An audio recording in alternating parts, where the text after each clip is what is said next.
बच्चों, इस वीडियो में हम प्रक्षेप्य की परास के लिए सूत्र निर्मित करेंगे। ये बेटा हमारा इनिशियल पॉइंट है जहाँ से हमने किसी प्रक्षेप्य को प्रक्षेपित किया है, और बी वह बिंदु है जहाँ पर यह पुनः क्षैतिज से आकर टकराया है। तो ओ से लेके बी तक की जो यह दूरी है, इसको हम इसका परास बोलते हैं, या फिर हॉरिजॉन्टल रेंज, इसकी रेंज है। ये क्षैतिज दूरी कितनी चला। तो बच्चों, जब ये क्षैतिज दूरी की हम बात करेंगे तो इसका मतलब यह एक्स दिशा वाला मोशन है। यह देखिए एक्स दिशा वाला मोशन है, और आपको हमने पहले बताया था कि एक्स दिशा वाला जो मोशन है यह एक समान गति है।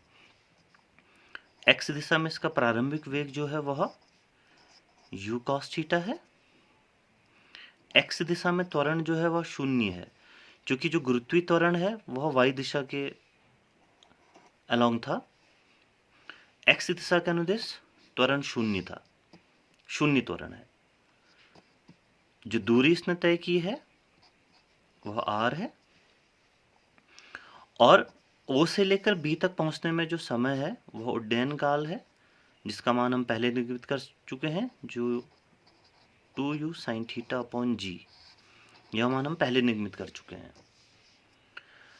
तो बच्चों देखो, चूंकि x अक्ष के अनुदिश त्वरण शून्य है, तो इसका मतलब यह कैसी गति है, एक समान गति।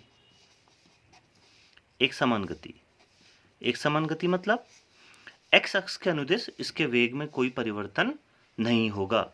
यदि O बिंदु पर इसका x दिशा में वेग u cos थीटा है, तो इस गति में हम कहीं पर भी कोई भी बिंदु अगर ले लेंगे तो उसका हॉरिजॉन्टल कंपोनेंट जो वेलोसिटी का आएगा वह हमेशा u cos थीटा ही आएगा, क्योंकि x दिशा में कोई त्वरण नहीं है, और त्वरण नहीं है मतलब वेग में कोई परिवर्तन नहीं होगा। तो x दिशा की जो गति है वह एक समान गति है। तो एक समान गति के लिए हम दूरी जो है वो वेग गुणा समय करके निकालते हैं। क्योंकि त्वरण शून्य है तो दूरी जो है वो वेग को समय से गुणा करके हम निकाल सकते हैं। तो यहाँ पर हमारा जो रेंज है r बराबर u cos theta into T उड्डयन काल हो गया।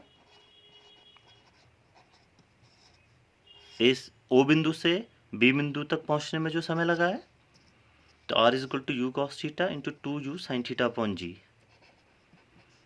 ये u स्क्वायर हो गया और 2 sin theta cos theta upon g। बच्चों 2 sin थीटा cos थीटा, ये u से u मल्टीप्लाई होकर u स्क्वायर हुआ, और 2 sin theta cos theta. 2 sin theta cos theta हम फॉर्मूला पढ़ चुके हैं, ये sin 2 थीटा का फॉर्मूला होता है। तो r का मान u square sin 2 theta upon g। तो यह जो सूत्र है r बराबर u square sin 2 theta upon g, यही इसकी क्षैतिज परास है, हॉरिजॉन्टल रेंज। तो बच्चों देखो, सूत्र को निम्नलिखित करना बहुत आसान है। ये डेरिवेशन फिर से एक बहुत इजी डेरिवेशन है। हम इसके मोशन को एक्स अक्ष के अनुदिश और वाई अक्ष के अनुदिश रिजॉल्व करना पहले ही सीख चुके हैं कि इसका प्रारंभिक वेग u है जो क्षैतिज के साथ थीटा कोण पर है एक्स अक्ष के साथ।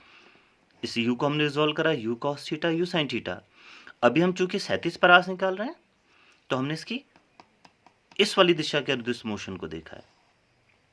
तो यदि हम एक्स अक्ष के अनुदिश मोशन को देखेंगे तो जो ux है, जो x दिशा में प्रारंभिक वेग है, उसका मान u cos थीटा है। त्वरण शून्य है क्योंकि त्वरण जो है वह ऐसे है, ऊर्ध्वाधर है, वर्टिकल है, और मोशन हम हॉरिजॉन्टल कंसीडर कर रहे हैं। तो इस दिशा में कोई त्वरण नहीं है। तो अगर कोई त्वरण नहीं है तो इसका मतलब यह गति एक समान गति है। जो हमारा विस्थापन है वो r है, जिसका मान हमने परिकलित करना है। जो t है यह उड्डयन काल के बराबर होगा, क्योंकि O से लेकर B तक जो पहुंचने में समय लगता है वह उड्डयन काल होता है। तो जो समय है उसका मान 2u sin theta upon g है। हम पिछले डेरिवेशन में सूत्रों को निम्नलिखित कर चुके हैं। चूंकि एक समान गति है तो जो विस्थापन है वह वेग गुणा समय से हमने निकाला, और वेग और समय के मान रखकर जो हमारा सूत्र आया है वो है r is equal to u square sine 2 theta upon g. तो बच्चों r बराबर u square sine 2 theta upon g, यह क्षैतिज परास के लिए सूत्र है।